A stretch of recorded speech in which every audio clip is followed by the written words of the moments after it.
Caribe somos, porque el Caribe nos une. Ya sabemos cuánto, cómo nos une la Navidad en este Caribe. Nos une en todas las sociedades, lo hemos dicho en varias ocasiones y lo seguimos diciendo. Hablaremos hoy de las noches de Navidad que ya abrieron desde el viernes, pero que todavía sábado y domingo va a tener mucha tela que cortar. Sentimos la partida de Polo Ocasio a los 99 años, un gran guitarrista de Puerto Rico. Y hoy también tendremos que mencionar los eventos que promueven los encuentros navideños, la conexión con las comunidades que están fuera. Y claro, como siempre, nuestra invitada. Y la invitada de hoy será Amarilis Cueto.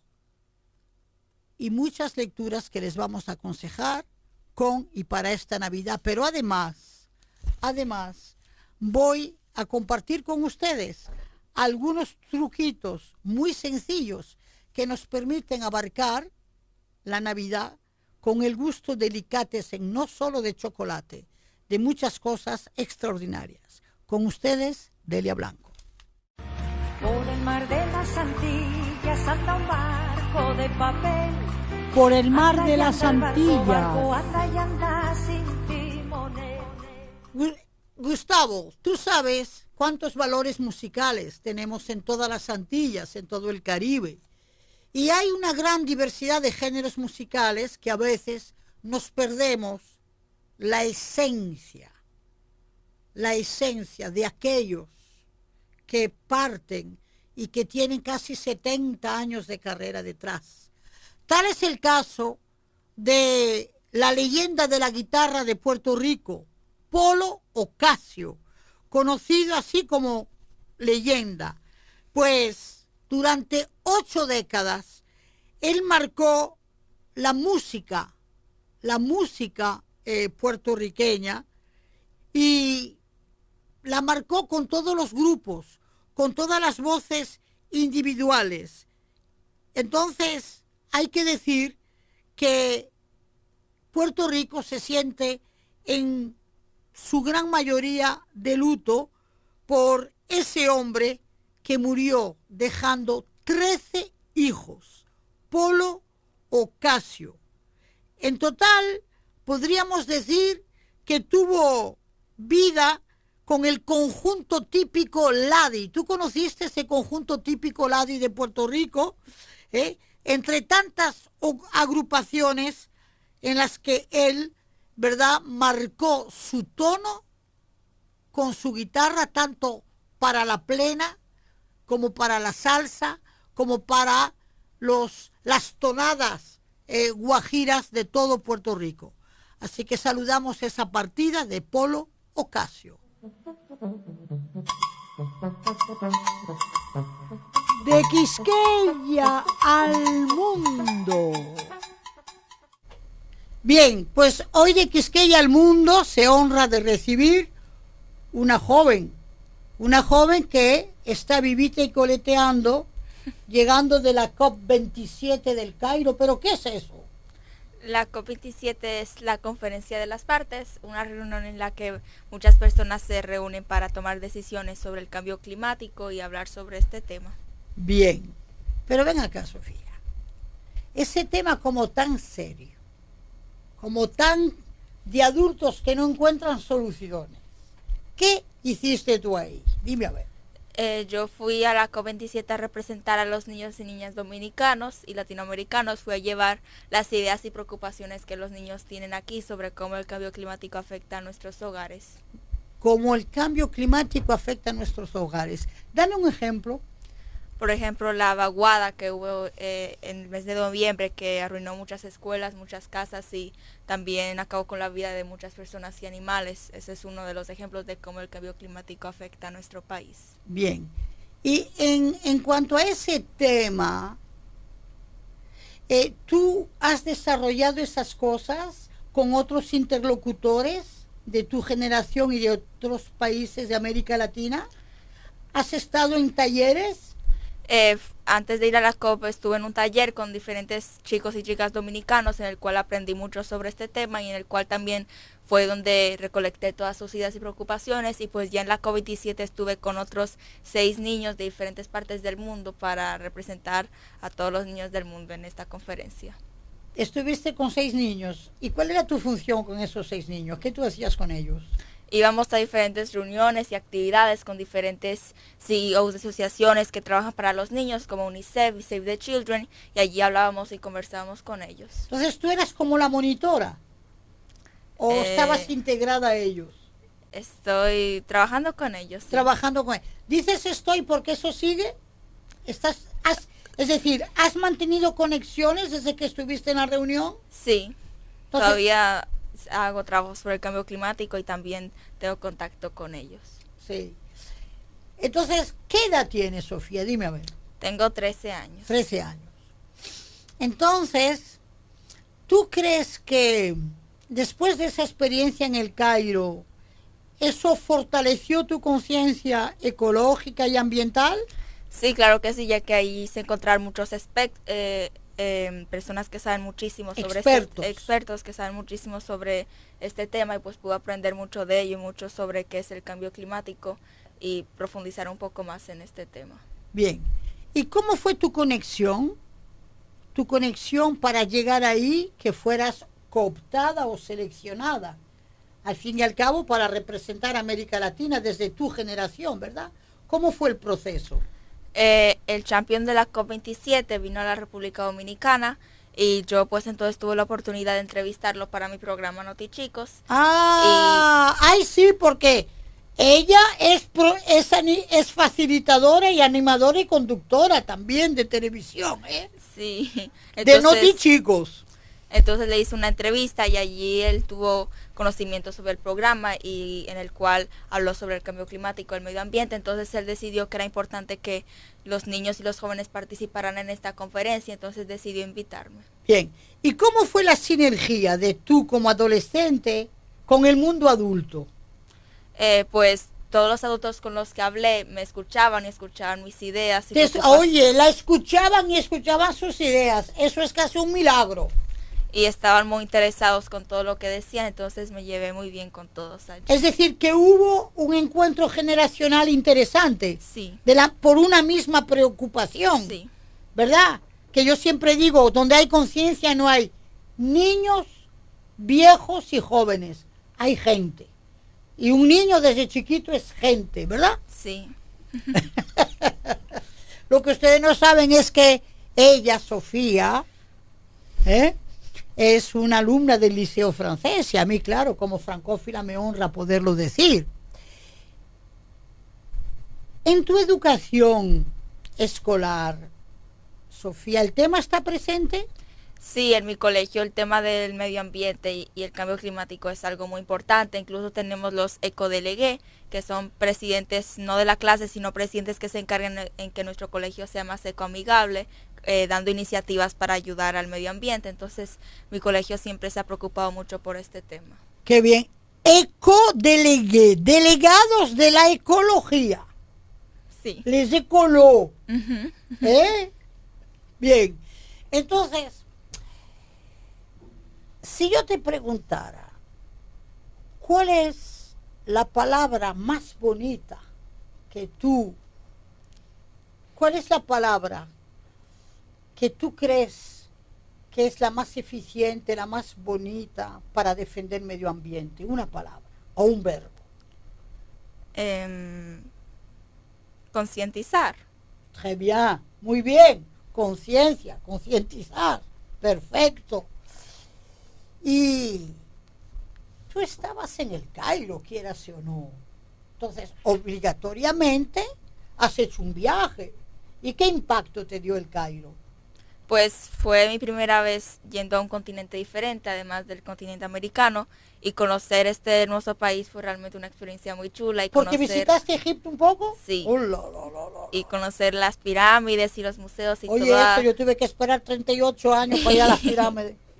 y conocer toda su cultura e historia fue súper chulo, Te interesante. interesó, ¿verdad que sí? Sí, Claro, el Cairo, y además tú sabes que allá estuvo Santa Teresa en el Cairo, ayudó mucho a los niños del Cairo, a los pobres, ¿eh?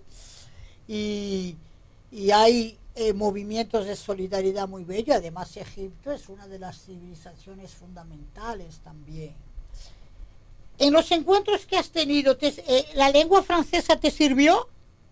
¿Hablaste francés con alguien?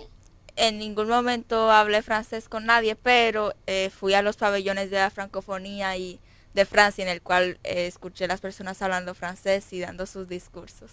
Y comprendiste todo. Sí. Bien. Entonces ahora, ¿qué le dirías tú ahora mismo a un joven dominicano de tu edad en relación a lo que estamos viviendo aquí en Dominicana? Dales 3 recomendaciones. 3. Como dije anteriormente, concientizar a las personas a su alrededor y explicarles por qué esto es un tema importante. Ajá. También tomar acciones concretas. Sí. Y también, pues, creo que otro de mis consejos sería Por ejemplo, un gesto para la cotidianidad. ¿Qué debemos hacer todos? pues llevar nuestra tela al supermercado en lugar de utilizar bolsas plásticas, también nuestra botella en lugar de utilizar tantas botellas de plástico, y también nuestra alimentación, mejorar nuestra alimentación, consumir mejores alimentos, y sí, esos son ejemplos que pueden tomar en su vida diaria. Bien, formidable, muy bien. Entonces, aquí con Sofía Mejía, una joven de 13 años, que yo la vi yo la conocí de niña, era timidísima, pero veo ahora que tiene un desparpajo funcional extraordinario. Yo la vi hasta en CDN, te vi, y te llamé y no me cogiste el teléfono, porque ella es famosa. Oiga eso, ya no coge el teléfono tampoco.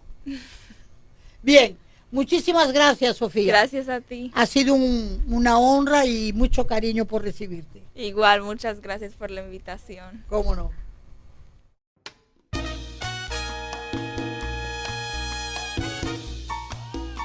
De par en par. Pues sí, queridos amigos, miren, esta Navidad tiene muchos aspectos de consumo y la gente cree que la Navidad tiene que tener un glamour de consumo caro, carísimo. Todo el mundo habla de champán, de vinos, de esto y de lo otro. Y hay maneras extraordinarias de celebrar. Óyeme bien el truco que les voy a dar, Gustavo.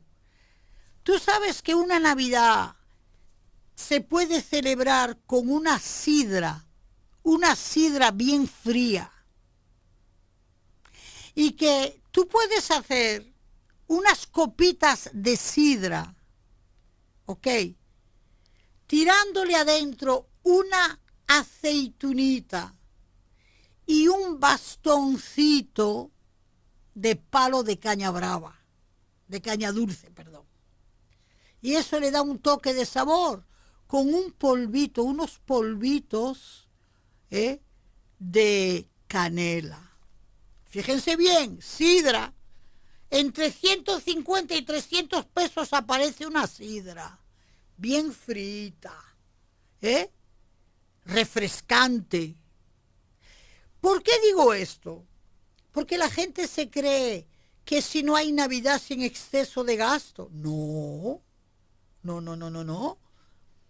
Y si te hablo de la sidra, te puedo hablar también de formas de comer y de comer y de alimentarse en ese motivo de la Navidad, que están al alcance de bolsillos populares y de clase media. Por ejemplo, una guineíta guisada es una delicia. bien guisada la guineíta, con puré de yautía, puré de auyama, o un soufflé de papas de puré al horno con mucho queso. Es decir, que no es verdad que tiene que ser un derroche de gastos. Y que eso lo quiero decir a los oyentes, que a veces beber sidra sale mejor que beber cerveza, porque un litro de sidra te sale en 300 pesos, 200 y ya tú sabes. Entonces, quiero decir esto porque estoy oyendo tantas cosas, Gustavo, sobre los excesos de consumo, que no, que se puede, que ese de ir a la par con lo que uno puede, hacerlo bonito y hacerlo feliz, porque realmente, ¿qué es la Navidad? La fantasía. Con ustedes, Delia Blanco. Y mira, y vamos a escuchar ahora una pieza del conjunto Quisqueya, que nos ha dado muchas alegrías, siempre ellos vienen en la Navidad, ¿ok? Bien.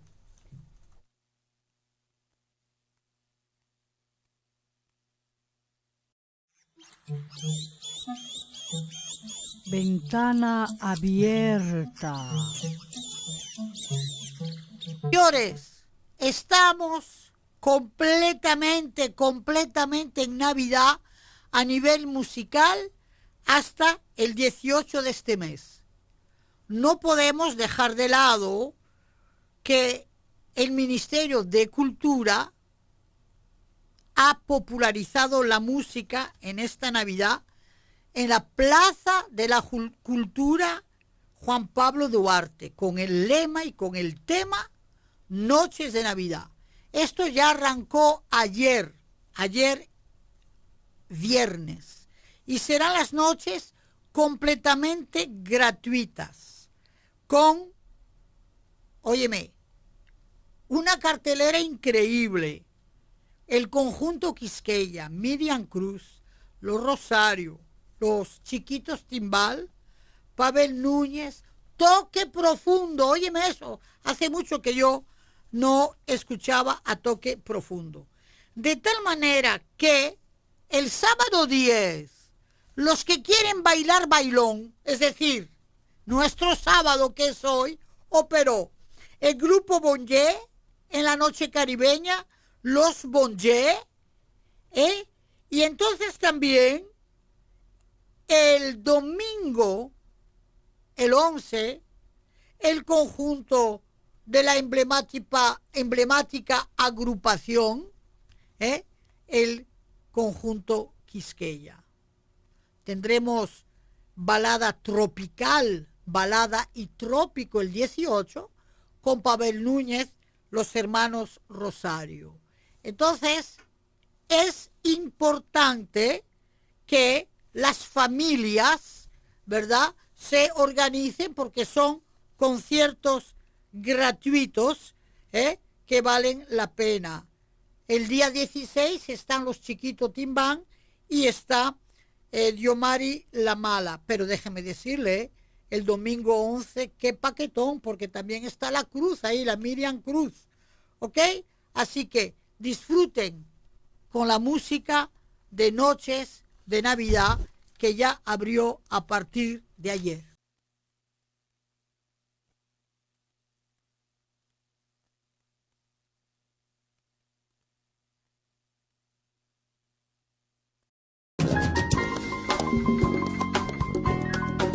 A rienda suelta.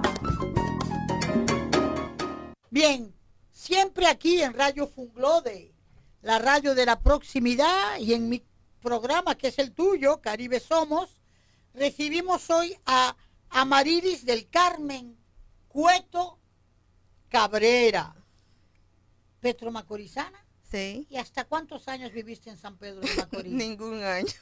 Solo nací allá. ¿Solo naciste allá? Sí. ¿Y no tienes vínculos con San Pedro? Sí, claro, toda mi familia vive allá. Mucha de mi familia, sí. ¿Y conoces bien a San Pedro? Claro que sí. Bien, bueno. Entonces, has tenido varios premios de literatura, ¿eh? Sí, pero veo que tanto en narrativa como en fotografía, y que has ganado algunos concursos. ¿Sigues fotografiando? ¿Sigues? claro que sí. Ahora gané el martes pasado el tercer lugar en el concurso de arte y literatura del Banco Central Oye, en fotografía. qué bueno, ¿eh? Sí. Entonces, hay cuentos tuyos, porque escribes cuentos, Amarilis, Sí, que han sido premiados como El Baquiní, Elsa la Loca y Eladio se fue en Yola, sí. que están incluidos en este libro, que tiene un título muy atrevido, El despertar de Ogún. Sí. Explícanos ese título. Bueno, ese es el nombre de uno de los cuentos que acompaña el libro. Y, y el cuento se me ocurrió yo fui a una fiesta de palos en las tablas de Baní, dedicada a San Explica que es Santiago. una fiesta de palo, Una fiesta de atabales, vamos a decir. de atabales, Sí, mayores y menores. en las tablas de Baní, entonces viendo los ritos y eso me inspiró el cuento. Te inspiró el cuento, un Claro. cuento. Al entrar la tarde, los tambores volvieron a sonar y la fiesta arrancó de nuevo en medio de la euforia colectiva. Cuando todos estaban en un aparente trance, María apareció en la sala vestida de rosado, con la fula blanca en la cabeza y Pascual vestido de azul. ¿Qué es para ti una celebración de atabales? ¿Cómo tú lo ves? Yo lo veo como costumbre, idiosincrasia, cultura. No le puedo decir, no es algo con lo que yo pueda decir estoy o no estoy de acuerdo. Es simplemente Es reflejo de la cultura, es nuestro. reflejo visual y de sonido. Exactamente, y creencia, porque todo el que va ahí y asiste es porque cree. Bien, Salvo nosotros que fuimos a fotografiar. fueron a fotografiar. Claro que sí. Entonces, mira, Amarilis, ¿por qué cuento? ¿Por qué eres escritora de cuentos? ¿Qué te da el cuento que no te da la novela, por ejemplo, no te da la poesía? Bueno, mi papá era un cuentista, un cuentero. Y entonces dice mi mamá que él le hacía un cuento todos los días diferente. Entonces supongo que lo saqué de ahí. El cuento a mí me gusta porque el cuento abre y cierra rápido.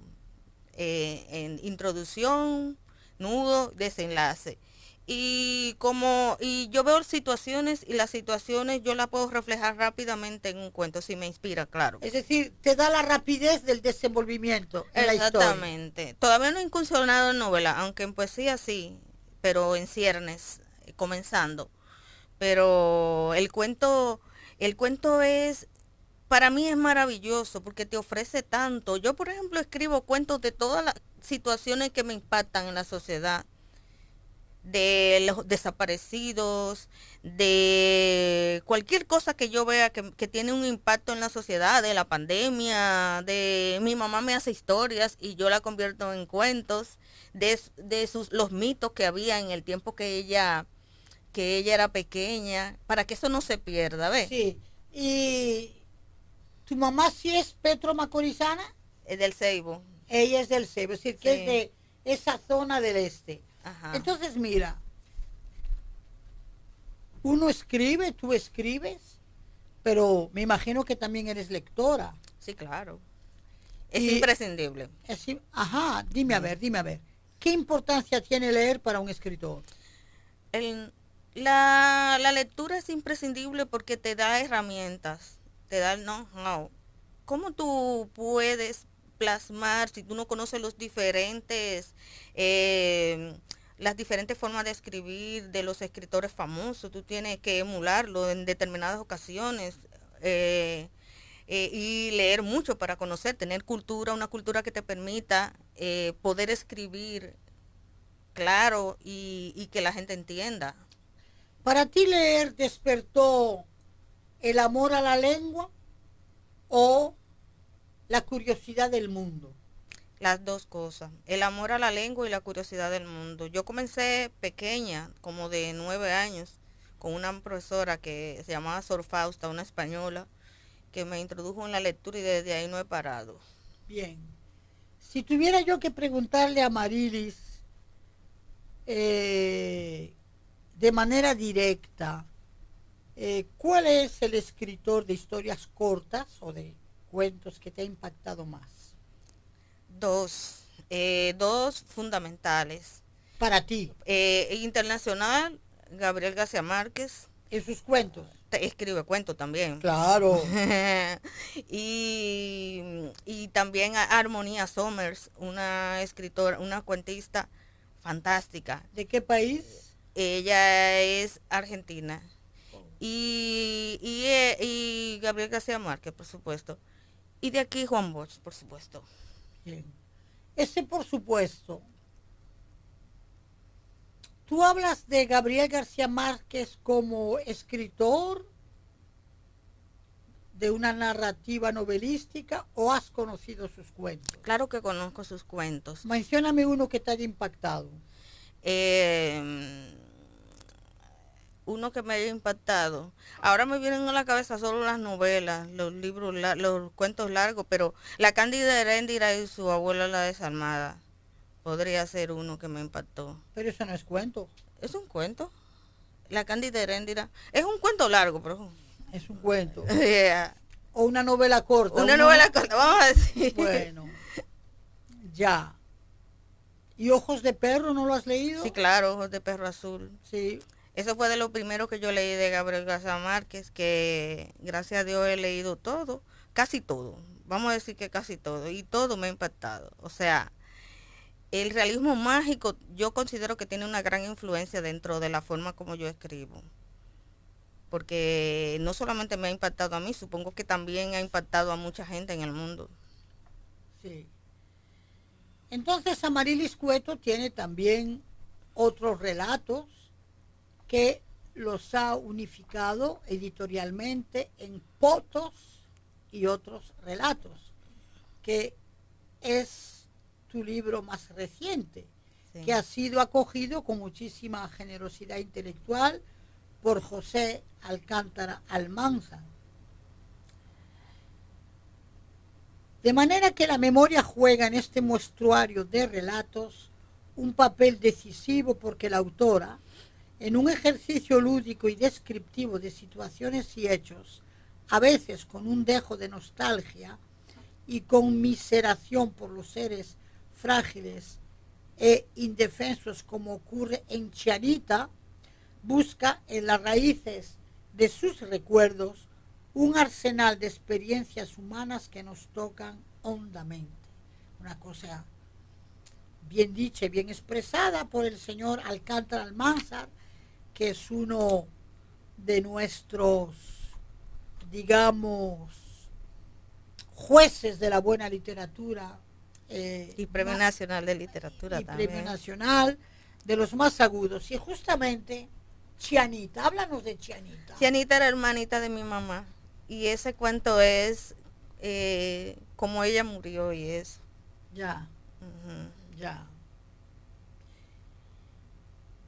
Entonces, ¿tú la conociste, Chianita? No, claro que no, No. porque murió pequeña. Ah, sí, porque ¿cuál es la historia de Chianita? Oh, Cianita era una hermanita que tenía mi mamá que cuando era pequeña, era como aquí le decimos revejío. A la gente como que no crece mucho, pero Sí. parece que ella no crecía mucho porque tenía parásitos. Sí, Entonces, mi abuelo y ella siempre oía la música con la radio con mi abuelo y cantaba como un jilguerito. sí. Mi mamá decía que se cantaba y recitaba todos los cánticos de las emisoras y los Sí. anuncios. Lo cantaba. Sí. Sí, sí. Y murió pequeñita. Y murió pequeñita. Y le hicieron su vaquiní y eso Sí, sí, como se le hace en los campos. en los campos. Cuenta aquí, explícale a nuestros oyentes lo que es un vaquiní. Un vaquiní es un velorio para un niño, donde lo visten de blanco y lo forran de flores, que pueden ser flores silvestres. Entonces van cantando y porque el velorio del niño no es como el del adulto. Es un velorio diferente porque se supone que es un ángel, que no tiene pecado ni nada de eso. Claro, que es un ser virgen, puro e inocente. Exacto. Entonces, hay un relato aquí interesante que se llama La montaña y la bruma. Sí, ¿Eh? sí. Entonces, Amarilis, estos relatos no son solamente personas, son también paisajes, Sí. situaciones con la misma naturaleza, Ujú. con el entorno y con el medio ambiente. Veo que aquí tienes, por ejemplo, el tema de la montaña y la bruma. Ujú. ¿Cómo te nace este relato? Ese relato me nace, estaba como en un taller de cuentos y pusieron un detonante, un detonante que era escalar una montaña y me surgió ese relato. Te surgió ese relato. Sí, Ok, entonces mira, más allá de ese relato también veo que no es solamente montaña, porque fue el mar. fue el mar. Ahí yo me inspiré en algo que pasó Una tragedia. una tragedia que pasó ay Dios, en Miches, que el mar se metió. El mar se metió, sí. Sí, se metió y acabó con casi medio pueblo. Sí. Ujú. Fue el mar es vil, es implacable, decía la vieja orate del pueblo a todo el que pasaba. Me quedaba mirándola, buscando algún atisbo de cordura en su continua perorata, desde el día en que el río se hizo como uno solo con el mar y arrasó con todo. Porque el mar es muy amenazante para los insulares. Sí. Sí, los insulares le tienen un miedo muy particular. Sí. ¿Qué relación tienes tú con el mar? Bueno, a mí el mar siempre me ha fascinado. Para mí el mar es una de las cosas más grandes. O sea, el mar es fuerza, pero no solamente yo lo veo como literalmente, sino yo lo veo como fuerza, también lo veo como calma, también lo veo, o sea, para mí el mar tiene mucha influencia en lo que es la literatura y en todo, porque, por ejemplo, nosotros que somos de isla, lo vemos todos los días cuando pasamos por el malecón y no lo ve así tan imponente y tan fuerte, y entonces como de un momento a otro cuando hay un ciclón o una tragedia se mete y vuelve y sale y como es fascinante. Bien. Entonces, queridos amigos oyentes, Amarilis, ahora estás cubriendo alguna función, algún trabajo, alguna responsabilidad, o te dedicas únicamente a tu literatura. Bueno, no, ahora mismo solamente la literatura, pintura y cosas así. Ah, porque pintas también. Sí, pinto y hago crochet, hago muchas cosas. Yo siempre hago muchas cosas realmente. Bien. Pues una lectura para ustedes en esta Navidad tienen fotos y otros relatos de Amarilis Cueto. ¿Dónde podemos encontrar tus libros? En Cuesta Libros, en tus libros en casa y a través de mí también. A través de ti también, y tenemos los cuentos en la antología El despertar de Ogún, ¿verdad? Que fue tu primer libro de cuentos. Ahora bien, si ahora mismo te digo, ¿verdad?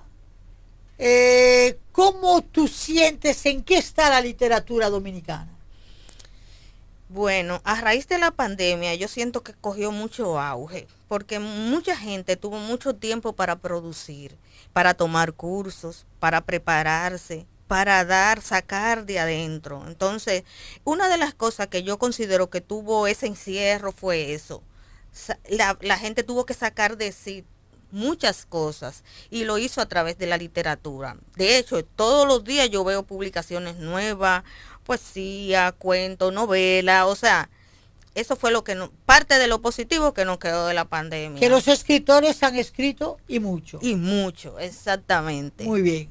Bueno, pues nos despedimos de Amarilis Cueto y vamos a buscar una pieza musical. ¿Qué música te gusta, Amarilis? Andrea Bocelli me fascina. Ah, bueno, pues vamos a poner una pieza de Andrea Bocelli. Me encanta. ¿Te encanta? Ese es mi artista favorito.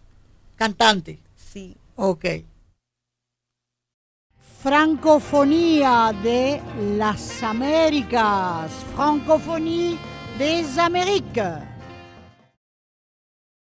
Formidable. Francofonía de las Américas tuvo el honor de estar presente en la premiación de la diputada de los franceses del exterior de ultramar, que es Léonore Carrois, y recibió en el Liceo Francés de Santo Domingo una distinción porque hay que recordarse de su trayectoria. Ella viene del Liceo Francés de Santo Domingo, ese liceo francés que tiene una historia extraordinaria porque empezó como escuelita y convertirse después, por las buenas voluntades de todos los gobiernos de República Dominicana, de convertirse en uno de los liceos con mayores resultados de América y del Caribe, con esa educación francesa. Y ahora quisiera yo, oye Gustavo, es que no me puedo, para mí el fútbol también es francofonía, porque déjame decirte, todos los países, casi todos estaban en fútbol. Estaba Marruecos, estaba Canadá, estaba África con la gente de Camerún, Senegal, estaba Túnez, y entonces, óyeme, qué aliento tan bello este fútbol que ha unido, porque hay que verlo así, continentes, países del mundo entero, y en esa transversalidad internacional, mucha presencia francófona. Y claro, mis queridos amigos oyentes, qué pena me dio que perdiera España. No voy a decir lo contrario, pero qué alegría pensar que pudiera ganar Francia. Y yo desde mi cápsula La Francofonía de las Américas, todavía sigo soñando. ¡Ale, ale, ale, ale! Mar y tierra, adentro. ¡Ay, ay, ay, ay! Mar y tierra adentro. En esta Navidad, Gustavo, la gente se va a la montaña, se va a San José de Ocoa, se va a Rancho Arriba, la gente se va a Constanza, la gente se va a Jarabacoa, la gente se va detrás de los farallones del lado de Río San Juan, la gente buscando el frío, la gente buscando la brisita. Y yo quiero que los dominicanos piensen que tienen una tierra de oro. Pero, Gustavo, si tú vas a Constanza ahora y amaneces por allá o por Arroyo Frío, tú puedes encontrar el termómetro en 2, en 3 y a veces bajo cero.